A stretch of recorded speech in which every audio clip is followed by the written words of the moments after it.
Hablar de William Shakespeare es hablar de uno de los mejores escritores que ha existido en el mundo a lo largo de toda la historia universal.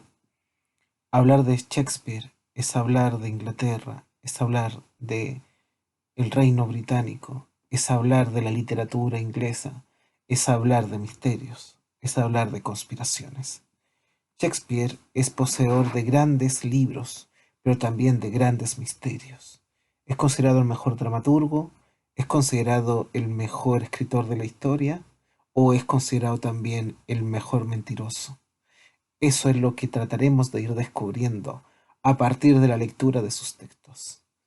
En este primer capítulo vamos a hablar sobre Tito Andrónico.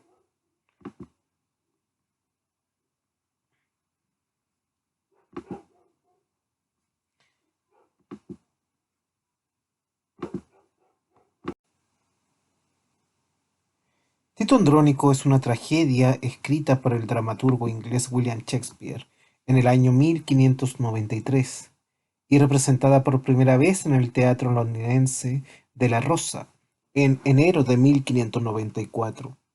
Aunque existen distintas opiniones sobre la autoría y fecha del texto, algunos autores han apuntado la posibilidad de que Shakespeare solo retocara la obra, originalmente escrita por George Peele.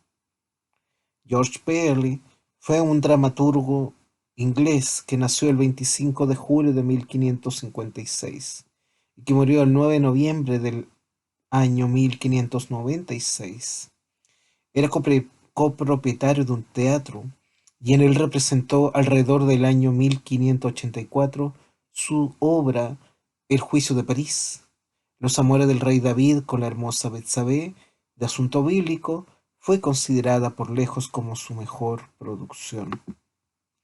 De esta forma, la obra de Shakespeare está bajo la lógica del misterio, tratar de descubrir si él es el inventor o no de la obra Tito Andrónico es uno de los grandes misterios que trataremos de dilucidar. Dentro de los personajes principales que están en esta tragedia, contamos con el propio Tito Andrónico, que era un general romano, Marco Andrónico, que era tribuno y hermano de Tito, Lavinia, la hija de Tito y amada de Baciano, Baciano, que era este hermano del emperador de Roma, Saturnino, quien era el emperador de Roma, Tamora, una reina goda, cautiva de Tito, que se convertirá en emperatriz de Roma, Aarón, que era un siervo moro y amante de Tamora, Lucio, Quinto, Marcio y Mucio, que eran los hijos de Tito, un joven Lucio, que era nieto de Tito e hijo de Lucio, y Alarbo, Demetrio y Quirón, que eran los hijos de Tamora. La historia de Tito Andrónico gira en torno a este gran general romano, quien regresa victorioso a Roma tras una larga guerra contra los godos del norte, pueblo de origen germánico, posiblemente procedentes de Escandinavia, en la cual ha perdido casi todos sus hijos, con excepción de cuatro, de Lucio, Quinto, Marcio y Mucio. Tito, para celebrar la ceremonia en honor a la victoria, hace un sacrificio humano de un enemigo prisionero. Para ello elige a Alarbo, hijo mayor de Tamora, reina de los godos del pueblo, y que posteriormente se convierte en la nueva emperatriz de Roma, elegida por Saturnino, el sucesor del emperador recién fallecido. Aprovechándose de su nueva situación, Tamora engaña a Saturnino para infligir toda serie de miserias a Tito. Le arrebatan dos hijos, hace que sus hijos violen a una hija y le corten sus manos y lengua para que no pueda decir quién la violó, y le fuerzan a cortarse la mano. Lucio emprende una revuelta contra el emperador, quien accede a hablar con él. Tito apresa a los dos hijos restantes de Tamora, los cocina y sirve en la cena. Al final, Tito mata a su hija para evitarle la deshonra de seguir viviendo sin manos ni lengua y asesina a Tamora. En la reyerta que se sucede mueren Tito y el emperador. Lucio es coronado emperador y condena a morir de hambre al esclavo moro de Tamora, a quien se considera incitador de todas las maldades cometidas por su ama. Si se dan cuenta, es una historia de misterio, Es una historia de asesinatos, de violaciones, de tortura, de canibalismo, de sangre, de impudor, de mentiras, de traiciones. Algo propio de la época medieval y algo propio de la escritura trágica de William Shakespeare.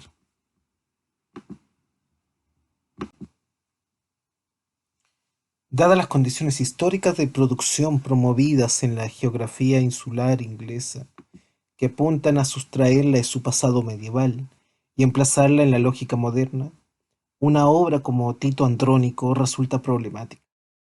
En un contexto que aspira a fundar una civilización resplandeciente sobre la base de las buena literatura, la pieza representa 14 asesinatos, 9 de ellos sobre el escenario, 6 miembros amputados, una violación, o 2 o 3, depende de cómo se las cuente, un entierro en vida, un caso de locura y un caso de canibalismo, un promedio de 5,2 atrocidades por acto o una por cada 97 líneas.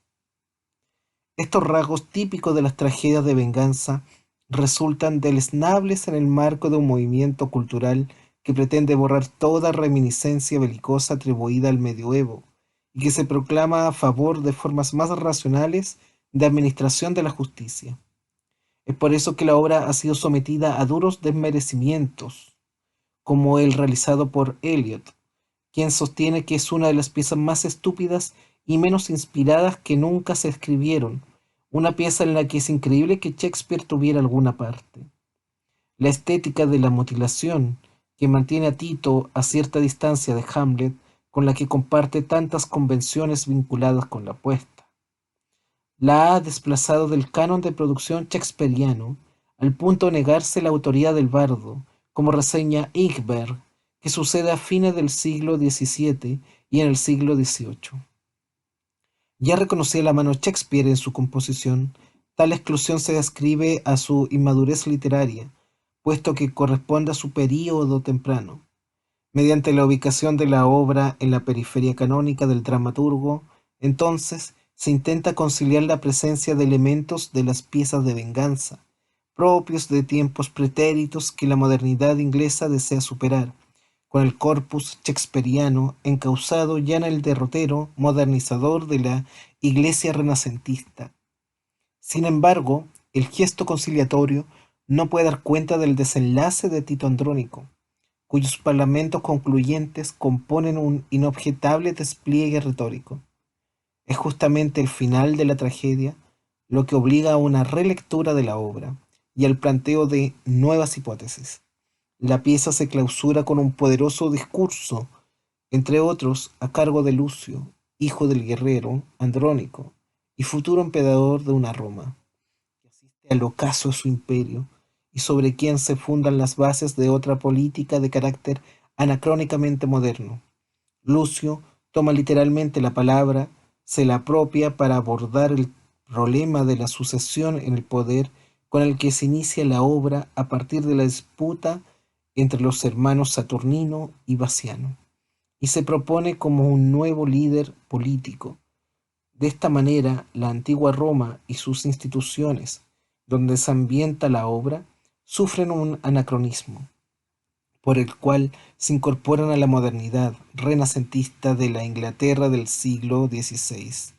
Mediante la palabra, Lucio se inscribe en la revolución cultural del Renacimiento inglés al instalar una nueva forma de administración gubernamental que opera sobre la esfera vital, eligiendo un presente y un futuro promisorio en detrimento de una temporalidad pretérita que se muestra caduca, dados sus excesos violentos.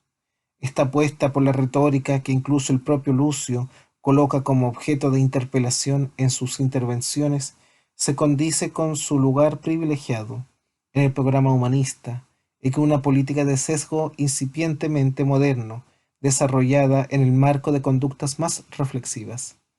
Sus comportamientos que pretenden abandonar el pasado medieval, construido desde la óptica renacentista, como locus de oscuridad intelectual y social, constituyen al hijo del guerrero en hijo de su tiempo, moldeándolo como el modelo político del Renacimiento inglés.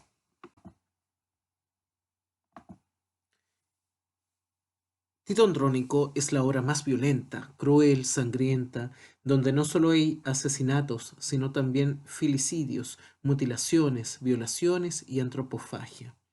Históricamente, la narración se sitúa hacia finales del siglo IV después de Cristo, cuando Teodosio el Grande fue proclamado emperador de Oriente.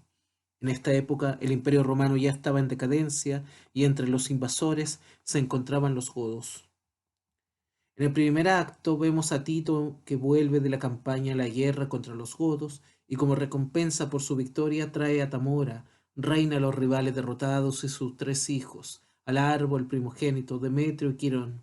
Los acompaña un sirviente negro y moro llamado Aarón. Para el descanso eterno de sus hijos muertos en la guerra, Tito ofrece en sacrificio al godo más noble e importante, al Arbo. Tito tuvo 25 hijos, de los cuales solo le quedan 4. Todos los demás murieron en guerras y combates. Tito está orgulloso de esto. Entonces a los muertos les dedica un sacrificio que consiste en cortarle los miembros al árbol y tirar sus entrañas a una pira. Tamora suplica piedad y perdón, pero Tito no la escucha y así ella es testigo de la muerte de su hijo. Por otro lado, al emperador y Saturnino, el primogénito, y Baciano se disputan el poder de Roma. Baciano es además el prometido en amor a Lavinia, hija de Tito. Saturnino encarna la corrupción, la torpeza, el exceso, todo lo opuesto a su hermano Baciano. En esta disputa, sin embargo, aparece un tercero en discordia, Tito Andrónico, para que también compita en esa sucesión. Tito es propuesto por el Senado, que entiende que ningún hombre más noble ni guerrero más bravo vive dentro de las murallas de la patria. Tito no acepta este ofrecimiento, alegando vejez y flaqueza. Pide un sufragio para decidir cuál de los dos hermanos gobernará Roma, no sin antes solicitar al pueblo y al Senado que elijan a Saturnino, solo por ser el primogénito. Tito elige la ley, la traición, y su recomendación al Senado resulta decisiva en la elección final. Saturnino le gana el poder a su hermano Baciano y ahora va por más. Poniendo como excusa el agradecimiento a Tito por su participación en su elección, decide, sin ninguna inocencia, tomar a Lavinia en matrimonio. Recordemos que Lavinia era la legítima prometida de Baciano, el recién derrotado candidato a emperador. Tito sigue obediente al deber ser y aun sabiendo que su hija sufrirá por su decisión, decide entregarla a Saturnino y declarar que se siente honrado. Mas no solo entrega a su hija, sino también su espada, su carro y los prisioneros reales. Entrega a Tamora, sus 2 hijos y al moro. Saturnino cae rendido ante la belleza de Tamora y le dice que la elegiría si tuviera que escoger otra vez. En ese instante Tamora ve la posibilidad de venganza a Tito. La escena termina cuando Tito sale del foro romano y Baciano, quien acababa de perder el trono y a su amor, lo está esperando para decirle que Lavinia es de él. Pero allí no solo está Baciano, también están los 4 hijos vivos de Tito y su hermano Marco, senador, quienes se ponen del lado de Baciano. Ante esto, ¿qué hace Tito? Llama a la guardia para que no se lleven a Lavinia. Baciano, Lavinia, los hijos de Tito y Marco escapan. Aparece Saturnino con su guardia y Tito le promete que le va a devolver a Lavinia. Comienza una persecución donde Mucio, uno de los hijos de Tito, intenta detener al padre dando tiempo a los demás para que huyan. ¿Qué hace Tito? Lo mata. Mata a su hijo y les dice a los otros que ya no son sus hijos, que son traidores de Roma. Otra vez la ley, el deber y cierto desprecio por los hijos. Esto será destino. Saturnino hace culpable a Tito de todo lo sucedido, expulsándolo a Roma por haberlo burlado. Fin de la escena. Saturnino hace emperatriz a Tamora, la reina de los godos, y comienza la venganza de todo el linaje de los andrónicos. Roma está en manos de un emperador débil e inclinado al vicio, que aceptará todos los deseos de Tamora. El primer deseo de Tamora es que perdone a Tito, Baciano y a toda la familia, mostrándose bondadosa ante el que mató a su hijo. Pero en privado, Tamora le dice a Saturnino: déjame guiaros, si castigas a Tito, el pueblo puede venirse en contra. Eres recién electo.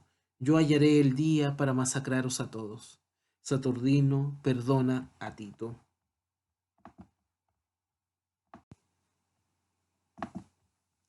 En el segundo acto aparece el más malo de los personajes que puede haber y uno de los más malos en la historia de la literatura, como es Aarón. En este segundo acto comienza con un monólogo de Aarón, el moro, quien le habla al público, lo involucra y busca su complicidad. A partir de aquí, durante toda la obra, Aarón le explicará al espectador lo que está haciendo o intentando hacer, y el espectador quedará seducido por el moro. Será Aarón, en definitiva, quien sostendrá la tragedia. Arma tu pecho, Aarón, y adapta lo que piensas para elevarte en lo alto junto a tu ama imperial, y elevarte en la cumbre en la que en largo triunfo has tenido cautiva con cadena de amor, y en los hechizadores ojos de Aarón, sujeta con firmeza mayor que Prometeo el Cáucaso. Fuera ropas de esclavo, pensamientos serviles, quiero resplandecer, brillar de perlas y oro, sirviendo a esta recién nombrada emperatriz, sirviendo, retozando con esta reina, digo, si con esta será mis diosa, ninfa, sirena, que habrá de hechizar al Saturnino de Roma y lo hará naufragar con su comunidad. Aarón conoce el mal, diría, conoce existencial y filosóficamente el mal, sabe que no es un demonio, no existe el diablo para él, no necesita invocarlo. Aarón nos dice que el mal es una cuestión humana. Ese saber le hace todo muy fácil y avanza en su trabajo, sirviendo, retozando con esta reina, que habrá hechizar al Saturnino de Roma y lo hará naufragar con su comunidad. En la Roma decadente, Aarón manipulará los hechos y engañará para saciar su gozo. Aarón no es culpable de la situación de Roma ni tampoco la tragedia que le sobrevendrá a Tito. En cambio, a Tito sí le corresponde lo trágico, el encadenamiento de una causa raíz que es el sacrificio inicial, sus errores y las malas decisiones políticas, lo que lo conduce ciego a su destino. Aarón está por fuera de la tragedia, él es solo un instrumento que lleva a la práctica las acciones que se vuelven contra los andrónicos. El mal en esta obra es palpable y encuentra su carne en Aarón, en su color negro y su origen moro. Estas características representaban en esa época un carácter diabólico y satánico. Shakespeare muestra a Aarón como lo otro, como eso que es monstruoso, el color negro de la piel y su raza, es decir, los elementos que lo diferencian de los demás personajes. Su presentación como lo otro está directamente relacionada con su maldad y sobre todo con su identificación con el demonio. Es un vicio. Este personaje de vicio no es un invento del bardo, sino marca la época de las morality plays. Estos vicios y estas morality plays representaban al demonio en la tierra. Se lo representaba en uno o en varios sujetos o personajes que lo hacían visible. Por ejemplo, en esta tragedia de William Shakespeare llamada Tito Andrónico, Aarón el Moro es este vicio. El vicio se convertirá sobre el escenario en un gran y necesario personaje de las morality plays. Estas obras que nacen en la época medieval y que fueron muy populares entre los siglos XV y XVI. En ellas se representaban los vicios y las virtudes. Shakespeare toma el personaje de Beast, lo encarna en Aarón y lo introduce en una tragedia histórica. Tragedia sobre el derecho y el rey, emperador en este caso, articulada en torno a la posesión de una corona y un nuevo rey.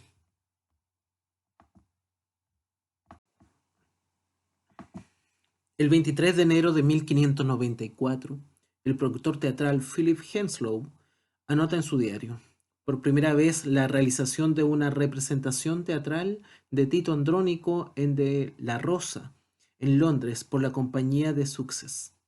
La recaudación que se consigue es una de las más altas de esos años, 68 chelines.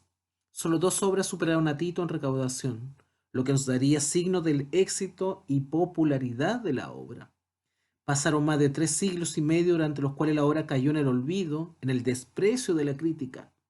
En el año 1955, Peter Brook hizo renacer la obra sobre el escenario del Stratford Memorial Theatre.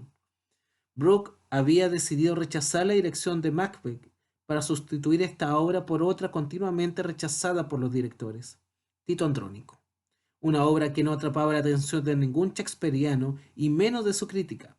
Sin embargo, fue un éxito y la repercusión de la producción de Brook despertó el interés de tanto la crítica como del público en general por la obra. El éxito de esta producción fue tal que durante el año 1955 se representó 29 veces. En 1957 se registraron un total de 61 representaciones, distribuidas en ciudades como París, Venecia, Belgrado, Zagreb, Viena o Varsovia. La tradición literaria había menospreciado y criticado a Tito, apoyándose en que era una retórica sumamente elaborada con escenas de extrema violencia, Un error dramático que un autor como Shakespeare, creador de obras tan equilibradas como lo son sus grandes tragedias, no podría haber escrito. Harold Bloom dice que en las dos representaciones que vio, el público nunca supo cuándo reírse o cuándo sentirse horrorizado. Opina que Aaron mejora a Ricardo III en su comparación con Barrabás o El judío de Malta, que es una obra de Stephen King y que sigue deseando que Shakespeare no hubiera perpetrado esa atrocidad poética. Solo coincide con este texto al decir que la obra se salva por el regocijante Aarón y que una defensa estética solo es posible si la centramos en Aarón el Moro. Por último, Bloom nos cuenta que pudo ver la representación de la obra por Peter Brook y que no la volvería a ver a menos que la dirija Mel Brooks. De todas formas, la obra Tito Andrónico está basada en el germen de todas las tragedias de Shakespeare. Tito anticipa el sufrimiento del rey Lear. Si Lucio hubiera asistido a la Universidad de Wittenberg, en vez de combatir a los godos, sería Hamlet. Ver qué hace Lucio. Tamora es la futura Lady Macbeth. Lavinia se convertirá en Ofelia. También está presente la locura fingida del vengador Tito, la demora en la ejecución de la venganza y un final catastrófico de sangre y violencia, lo cual la relaciona con el final de Hamlet.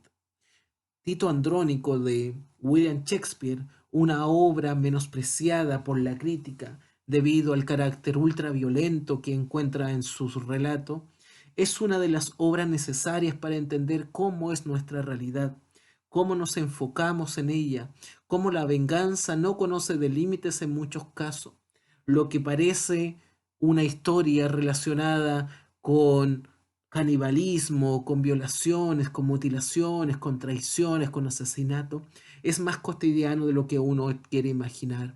La concepción del mal está presente entre nosotros a través de los engaños, a través de las mentiras, a través de las desilusiones, a través de los artilugios. Somos parte de esta familia de Tito Andrónico, somos parte de esta tribulación, somos parte de este mundo en el cual parece que Aarón es el que está triunfando y nos está manipulando de todas las formas posibles. Amigo, amiga, es un triste momento pensar en que estamos frente a una sociedad que cada día se parece más a el mundo narrado aquí en esta obra de William Shakespeare llamada Tito Andrónico.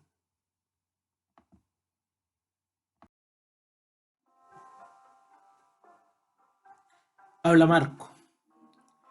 Pueblo e hijos de Roma, de quienes veo las caras tristes que este tumulto dispersa como una bandada de pájaros separada por los vientos y el torbellino de la tempestad.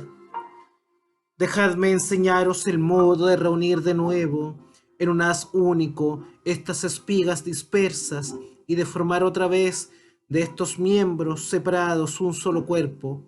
Que Roma no sea el azote de ella misma y que la que ve inclinarse ante ella vastos y poderosos reinos, desde hoy como un errante proscrito en la desesperación y el abandono, ejerza sobre sí una justicia vergonzosa. Pero si estos signos de vejez, estas profundas arrugas en la edad, testimonio serio de mi larga experiencia, no pueden induciros a escucharme, hablad vos, amigo querido de Roma, como un tiempo nuestro antepasado, como su lengua patética narró al oído atento la enamorada y triste Dido, la historia de aquella noche de llamas y de desastres en que los pérfidos griegos sorprendieran a la Troya del rey Príamo. Decidnos que Sinón había encantado nuestros oídos a quien introdujo dentro de la casa la máquina fatal que causó una herida fatal a nuestra Troya, a nuestra Roma. Mi corazón no está formado de pedernal ni de acero y no puede expresar nuestro amargo dolor sin que las olas de lágrimas vengan a sofocar mis acentos y a interrumpir mi discurso en el instante mismo en que excitaba más vuestra atención y enternecía nuestros corazones emocionados de piedad. He aquí un capitán, que él mismo haga el relato, vuestros corazones palpitarán y lloraréis al escucharle. Habla Lucio. Séaos entonces conocido, noble auditorio, que los execrables Chirón y Demetrio fueron los que asesinaron al hermano de nuestro emperador y los que deshonraron a nuestra hermana, por cuyos atroces crímenes fueron decapitados nuestros hermanos. Sabed que las lágrimas de nuestro padre han sido menospreciadas, que por un engaño vil fue privado de aquella mano fiel que había sostenido las guerras de Roma y precipitado a sus enemigos en la tumba. Sabed, en fin, que yo he sido desterrado injustamente, que se me cerraron las puertas y que llorando he sido lanzado y reducido a solicitar auxilio de los enemigos de Roma, que han sumergido su odio en mis lágrimas sinceras y me han abierto sus brazos para recibirme como un amigo. Y yo soy el desterrado. Conviene que no lo olvidéis, que he protegido la seguridad de Roma al precio de mi sangre y desviado de su seno el hierro enemigo para hundirlo en mi cuerpo intrépido. Ah, sabéis que no soy un hombre que le guste alabarse. Mis heridas mudas como son pueden atestiguar que mi testimonio es justo y lleno de verdad. Pero basta, juzgo que me extiendo demasiado hablando aquí de mis débiles méritos. Oh, perdonadme, porque los hombres han de alabarse a sí propios cuando carecen de amigos que lo hagan. Habla Marco. Ahora es cuando me toca hablar. Mirad, este niño es el que dio a luz Tamora, la progenitora de un moro impío, primer arquitecto y autor de todos estos males. El malvado está vivo en la casa de Tito, dispuesto a probar la verdad del hecho. Juzgad pues la razón que existía a Tito para tomar venganza de estos inauditos ultrajes, por encima la paciencia o más allá de lo que puede soportar el hombre. Ahora que habéis oído la verdad, ¿qué decís, romanos? ¿Hemos realizado algo injusto? Mostradnos qué, y desde el sitio en que nos veis, cogiéndonos de las manos, nos precipitaremos juntos, destruiremos lo que resta de la triste familia de los andrónicos, aplastaremos nuestros cráneos con las piedras desiguales y extinguiremos de un solo golpe nuestra casa. Hablad, romanos, hablad, y si lo ordenáis, ved, Lucio y yo vamos mano a mano a precipitarnos al fondo. Habla Emilio. Venid, venid, respetables ciudadanos de Roma, y conducid dulcemente por la mano a nuestro emperador Lucio, pues estoy seguro de que todas las voces le nombrarán por grito unánime. Hablan los romanos. Viva Lucio, soberano emperador de Roma. Marco. Id a la triste casa del viejo Tito y traed aquí a ese impío moro para condenarle a alguna muerte sangrienta y cruel en castigo de su abominable vida. Romanos, salve Lucio, salve insigne gobernante de Roma.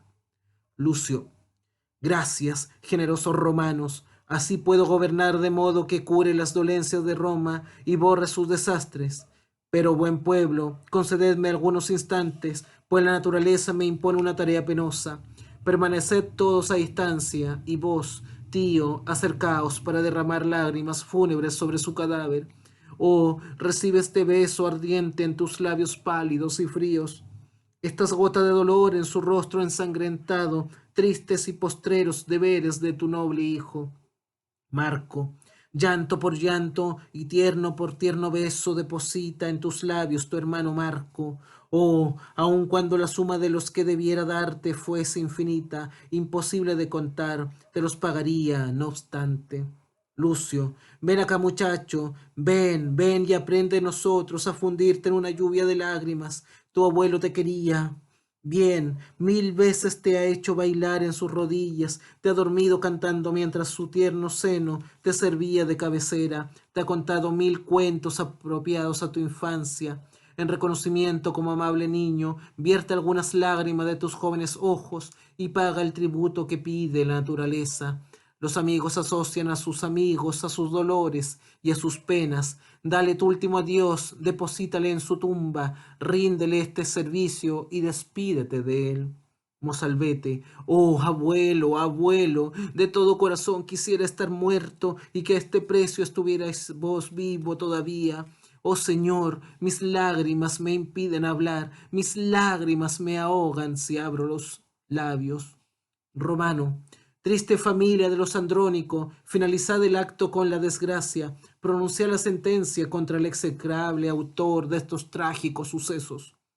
Enterradle, dice Lucio, bajo tierra hasta el pecho y dejadle morir de hambre, que se quede allí y que enloquezca y grite pidiendo alimento. Si alguno le socorre y se compadece de él, morirá por este crimen. Tal es nuestra disposición, que algunos de vosotros permanezcan y cuiden de que se le amarre a tierra. A Aarón, oh, ¿por qué será muda la rabia y el furor guardará silencio? No soy un niño para ir a arrepentirme con bajas plegarias de los males que he hecho. Quisiera, si pudiese realizar mi voluntad, cometer 10.000 actos peores que los que he cometido, y si alguna vez en mi vida se me ocurrió una sola acción buena, me arrepiento de ella con toda mi alma. Lucio, que algunos buenos amigos se lleven de aquí el cuerpo al emperador y le den sepultura en la tumba de sus mayores. Mi padre y Lavinia serán enterrados en el monumento de nuestra familia. En cuanto a esta tigresa, esta Tamora, ningunos ritos funerales le serán concedidos. Nadie vestirá por ella de luto. Ninguna campana fúnebre doblará en sus exequias, sino arrójesela a las bestias salvajes y a las aves de presa. Su vida fue la de una bestia feroz. Vivió sin piedad y por consiguiente ni ha de hallarla. Cuidad de que se haga justicia en Aarón, en este infame moro, principio de todos nuestros desastres. Enseguida nos pondremos a trabajar para ordenar bien el Estado, a fin de que semejantes acontecimientos no vengan nunca a precipitar su ruina.